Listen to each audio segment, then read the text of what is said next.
So you're looking at a 2017 open range 427BHS. That's the fifth wheel configuration we're going to look at here. It has 5 slides. It has huge pass-through storage on the outside. It has 2 doors in, the main entryway and the rear entryway into the bunkhouse. 2 slides on this side, the one for the kitchen in the middle and the one for the bunkhouse in the back. It has the external kitchen on the rear slide. 2 awnings, 2 16-foot awnings on this side. They have wind sensors on. If the wind picks up, they go back in as long as you've left the power switch on. If you turn the power switch off, you're out of business. There are LED lights at the end of each one of those awnings, way out at the very end, and those have been replaced and are nice and fresh, and it looks pretty nice with the LEDs on.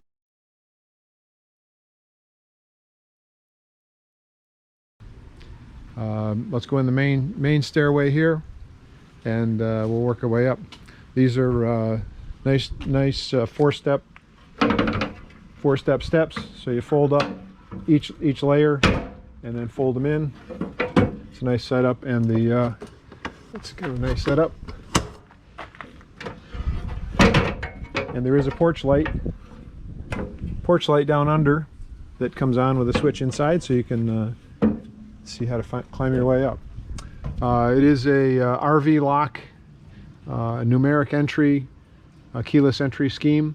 We never used it, but it's on here. We just use the regular locks. Okay, we'll start inside. Everything starts off with 2 switches right here. This turns on the main overhead lights.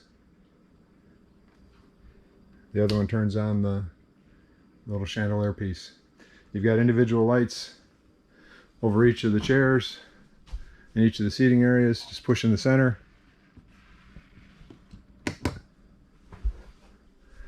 Depending on where you're sitting, you can turn on as many or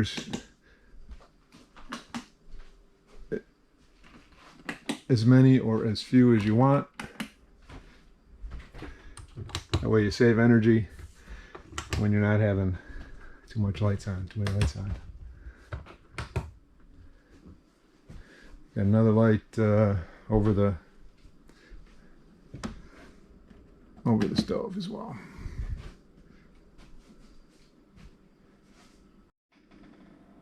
So these 2 recliners, they're in seating position. They recline nice. They need to pivot 90 degrees so that the backs are towards the window. That way the slide can come in. If you put the slide in with the chairs like this, the slide's not happy.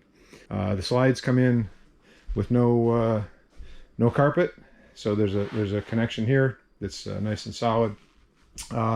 Long U couch, that's the desirable U couch format. Each end has a table. Slide the little T down in the slot. Give it a twist, and set the table on it.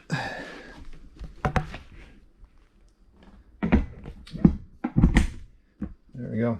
So you can sit nice and easy. So that works pretty well. There's one for each end. Over on this side, the big TV. I'll show you how the TV works. Power switch. The big orange power switch turns it on.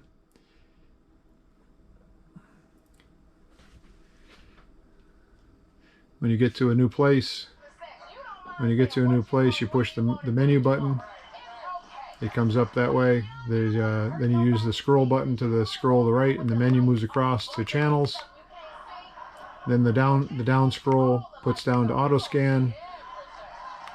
Push the auto scanner. Are you sure that's what you want to do? Press yes. Press OK, and it'll scan and find all the channels in the area, and you're all set. Hit exit a couple times, and you're out. You're in business. So that's how the TV works. Pretty straightforward. once you figure it out. Behind the TV is storage.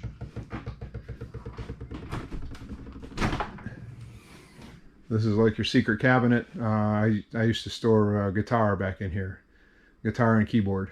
That was useful. And when you're traveling, this gets locked up.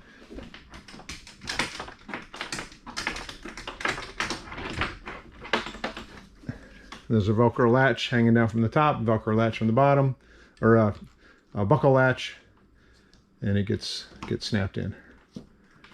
So that's that. We've got a big pantry here. So 3 big drawers, excuse the breadcrumbs. That's where we kept the toaster.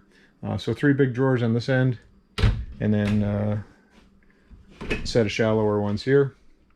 All your cereals and whatnot. You've got the other pantry activity beside the stove here. You've got three shelves for your soup cans or whatnot. Convection microwave.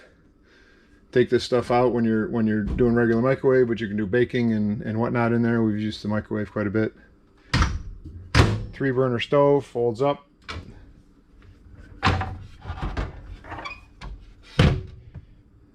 3 burners, sparker to spark them. They all spark nice.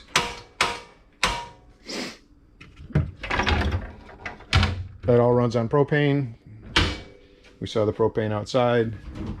Nice little oven, nice and clean. We didn't use it much. Don't know if the previous folks did or not. You got a nice double sink with the covers on it. This makes a nice drying rack for washing and drying. Faucet comes out. You can do your thing here with the spray nozzle. Not a lot of storage under here. There's some for a few pieces. Fold down for your sponge. A couple drawers. That was pretty much our utensils, and then for the silverware here. And this is the wonderful backup device. You use this to power the slides if there's an electrical failure or a mechanical failure in the slide. You put this in a power drill and put it on the top of any of the slides, and it'll drive them right back in again. I've never had to use it, but it's nice to know that it's available. And you got a nice garbage can set up here in the drawer. Nice dedicated spot for that. You got your residential fridge here. Not sure we got it totally cleaned up. That's not too bad. Need to do a little spit shine on it before we hand it over to somebody. And we usually keep some bottled water for freezing, keeping things cold when we need them. This thing works really well. Gets things cold fast. I'll try to give you a tour to storage here. So over the chairs, we got a couple three big cabinets here. One with double doors. Fairly tall, fairly deep. You can stack a lot of stuff in there if you have the right container strategy. We found pots and pans and like Instapot kind of stuff fit up there nice. Crossed over the couch, we got a whole length. The whole length is very tall overhead cabinets. The kind you can only get in a fifth wheel with tall ceilings like this. So there's lots of room for your plates and napkins and whatnot. A couple pieces of storage under the couch. Your stand-up table. Your stand-up table is available on one table in each corner. I've got the one standing up already. This one here stands up in that hole. But you can put stuff on top of that. We used it for bedding. There's a little catch under here, and the catch snaps. So that keeps it from sliding in and out when you're driving down the road. Main controls on this wall here, pretty straightforward. Ceiling fan, switch, the switch for the main overheads, switch for the chandelier over the island, max fan for the kitchen, push the button, fan comes on and door opens up. All in one switch. that's under a cover so that it's protected from weather. So if you're cooking and generating, boiling water or something like that, generating humidity, you can suck that humidity out before it accumulates in here and starts to have water damage. Push the button a number of times and the fan speeds up. 1, 2, 3, 4. So it goes pretty good speed. Shut it off there and closes the lid all in one motion. Air conditioner unit is a Dometic. It's got the let's see if I can get the glare off of it. The mode switch. You cycle through the modes. Heat, off. Just touch it. You don't push it. You just touch it. Sets the fan speed so you can go auto, low, high, auto. Leave it on auto. Air conditioner mode. You just touch the temperature down. The ACs kick on. It's currently 76. We've got a thermometer going right there. It's currently 76, so we'll set it down. There you can hear the fan kick on. The fan kicks on, then once the fan's rolling, then the compressor will kick on.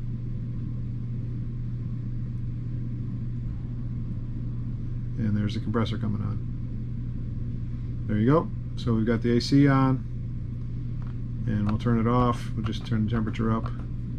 I usually leave it about 80, 84, depending on, if 80 about this time of year, 84 in the summer, just so it's not running continuous.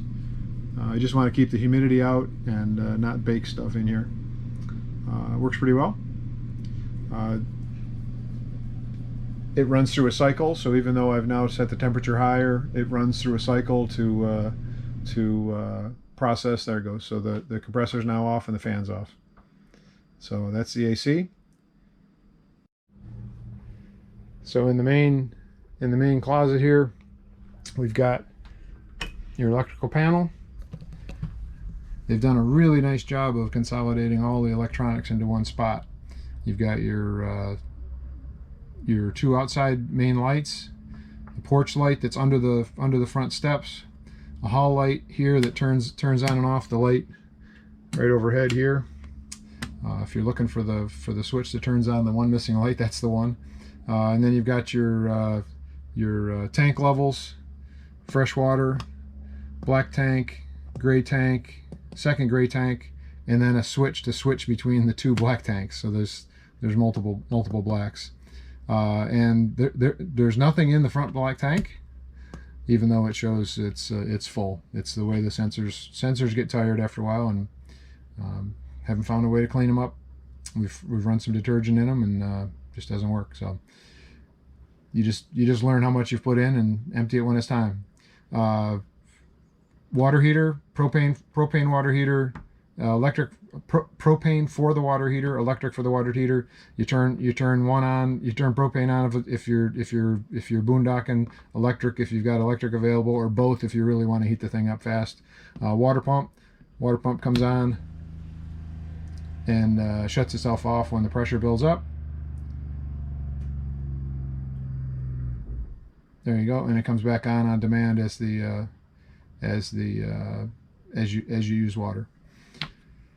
The slides are in sequence, so the front it's sequence counterclockwise from the front. So master bed, the U couch, driver's side bunkhouse, passenger side bunkhouse, and kitchen. 1, 2, 3, 4, 5. So counterclockwise from the front. That's the way to think of that. You got both awnings. You turn them on and then push extend or retract. If you push it once, it'll go and do its thing all the way out to the end. If you want to stop it, just push the opposite button and it'll stop it part way. When you're got your main electric disconnected, you can push the inverter button, and the inverter will power the fridge and keep that going while you got battery juice. LED lights in each of the awnings, the rear awning and the front awning, and the generator. And there's my warning. Make sure the basement door is closed before you start the generator, because the exhaust for the generator blows right against that door and it'll melt it. Never happened, and I don't want it to happen, so I just put a little warning on there to remind me. To start the generator, you push the prime button first down until the little light comes on. The light comes on there. Push the button, Starts right up. Give it about 30 seconds. There'll be a click, and the electrical system will kick over into generator mode, and the generator will be powering the coach instead of the line, or the battery, or whatever else you're powering off of. So that's the generator, and there's the hour meter. Right now we're at 14 hours. Haven't used it much. A couple tanks of propane through it. I've gone out of my way to make sure we're plugged into power, just so that it's easier on the system. So that's the electrical panel. Light goes off by itself with a little magnet. All your fuses, circuit breakers for the 110, and fuses for the 12 volt. So those are all your systems. Never had to do anything with that in the 2 years that we were here. It's a good sign.